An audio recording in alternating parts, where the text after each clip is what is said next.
Welcome back. This is part 2 of application of system of equations.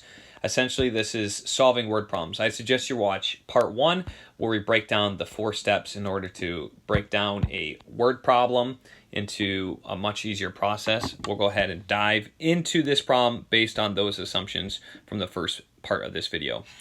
A music festival offered ticket packages based on which featured artists you wanted to see, The Killers or Saint Motel. 2 tickets to The Killers and 1 ticket to see Saint Motel cost $180, whereas 2 tickets to Saint Motel and 1 ticket to see The Killers cost $210. What is the ticket value to see each artist?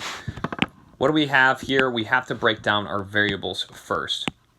So let's see. We have the question usually tells us exactly what the breakdown of which variables we need. It wants to know the ticket value of each artist.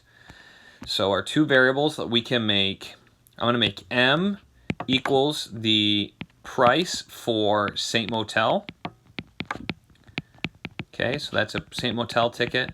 And then I'm going to let K equal the price for The Killers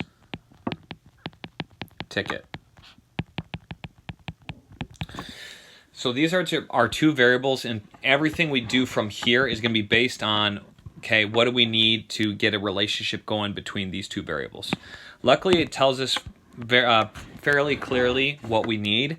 It tells us here that we need, 2 tickets to The Killers and 1 ticket to see Saint Motel costs $180. Now, how do we write that in a problem? Well, if we have 2 tickets to see The Killers, okay, 2 tickets to The Killers,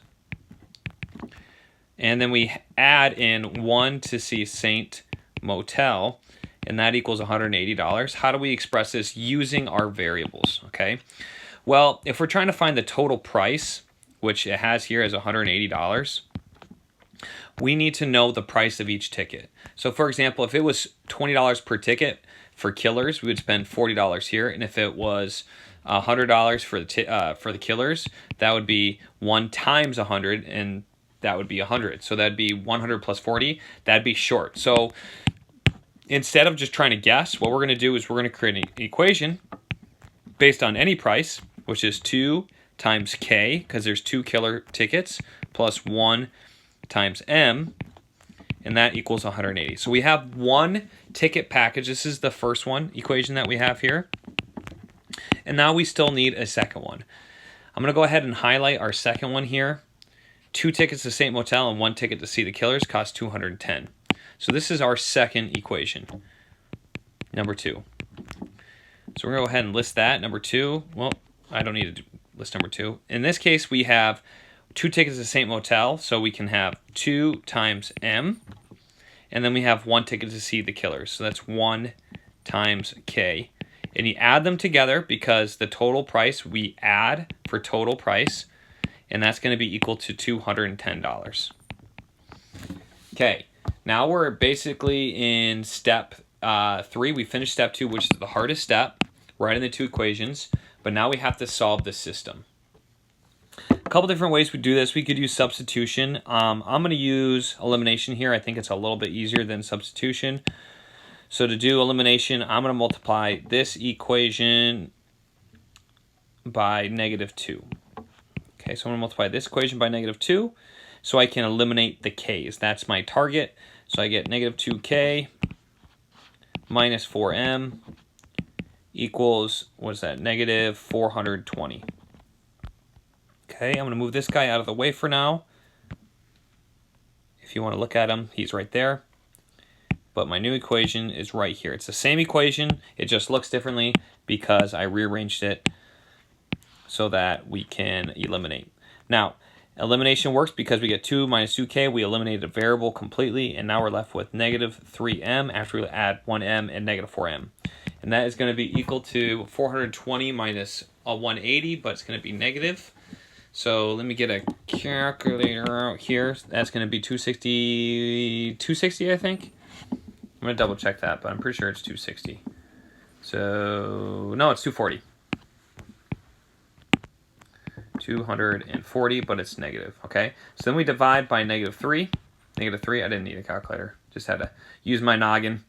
divide by -3, and I get m equals positive 80. Now, let's put it back into the context of the problem. What is m equal? M equals a price of a St. Motel ticket. So that would be $80. Okay? Once we get one of the variables, it's much easier to get the second one. We just have to plug it back in to any of the equations. In this case, I'm going to plug it into this one over here, our lost and forgotten friend. So I'm going to rewrite the equation. I get 1k plus 2, and now I know the value of that.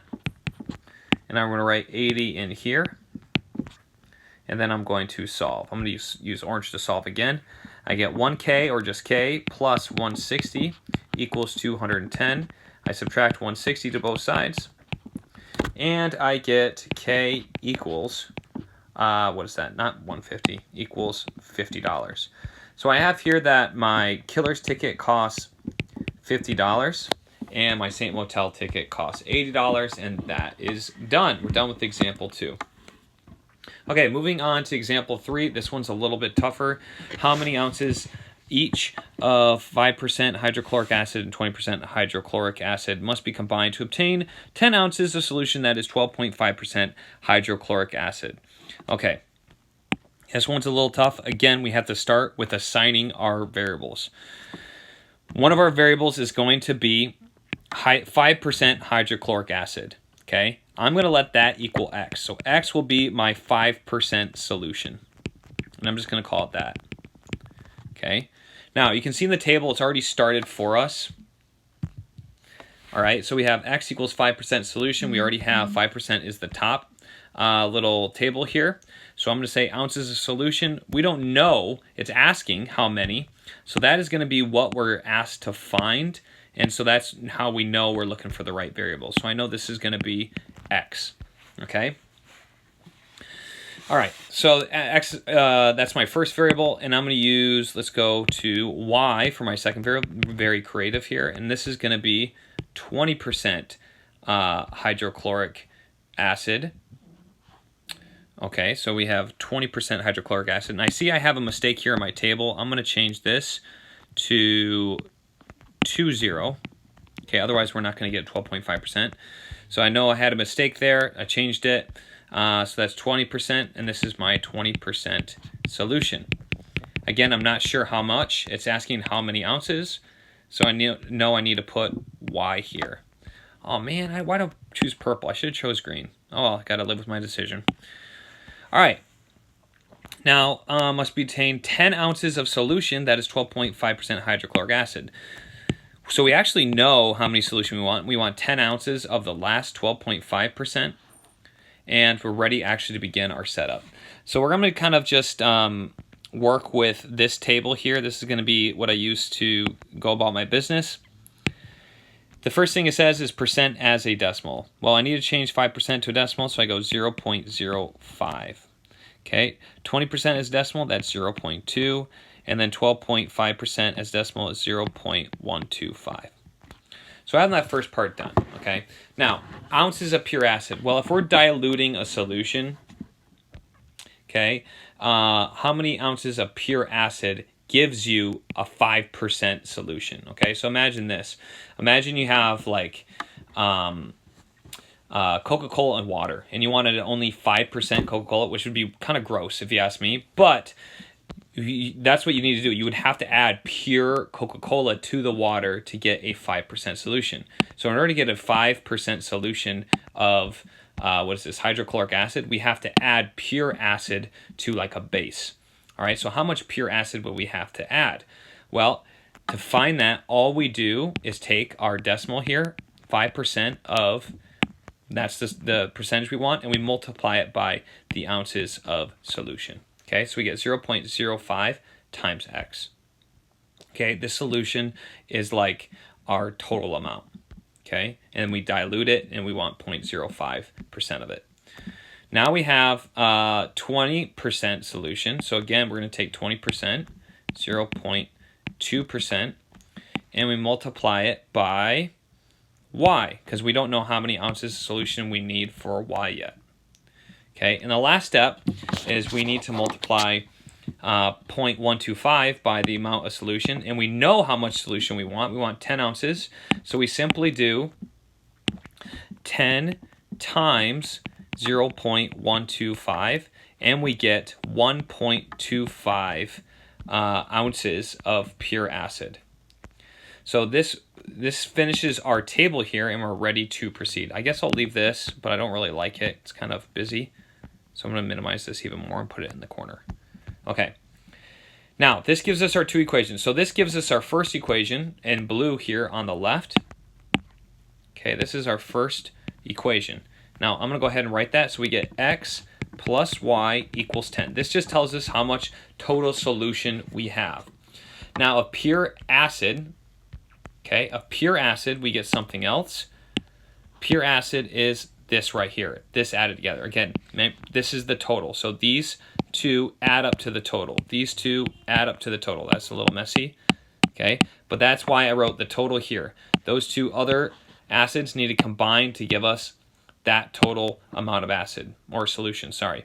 Then we have x plus y equals, whoops, that's wrong.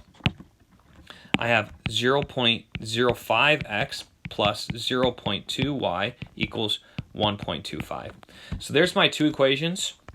I have two variables, and I'm ready to solve. Now you're probably thinking, oh my gosh, this kind of stinks because we have all these decimals here. The easiest thing to deal with decimals is to multiply by something that's going to eliminate the decimals. So if we have a decimal to two decimal places to the hundredths place, we need to multiply by 100 to each term to get rid of those decimals. So I'm going to go ahead and do that. And when I do that, I get 5x plus 20y equals, and I move the decimal place over twice, 125. So now I have my two equations again. This time it looks much easier, and I'm ready to proceed. Well, I'm going to use elimination again. That's my favorite. If you want to use substitution, there's a way to do that, but I would suggest watching my other videos to see substitution. I'm going to multiply by -5 so I can get my x's lined up. That's the easiest way to do elimination here. I get -5x minus 5y equals -50.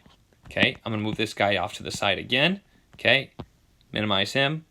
And now I have this system ready to eliminate. I'm going to use purple to solve. I add, and it eliminates the x's. Then I have 20 minus 5y, that gives me 15y. 125 minus 50, that gives me, what is that, 75? And now I have to do 75 divided by 15. 75, I think it's 5. 75 divided by 15 equals 5. So y equals 5. So I know how many ounces of solution I need for the 20% solution, and that's 5 ounces. And because that's 5, I can just put it into this equation right here. X plus 5 equals 10. Subtract 5, and I got my 5% solution. And that's also going to be 5 ounces, and I'm done with that problem. Okay, I have one more problem to go. I'm probably going to do one last video because this video is just about at its limit. If you want, stick around for part 3. Otherwise, thank you for watching this video. Hope to see you soon.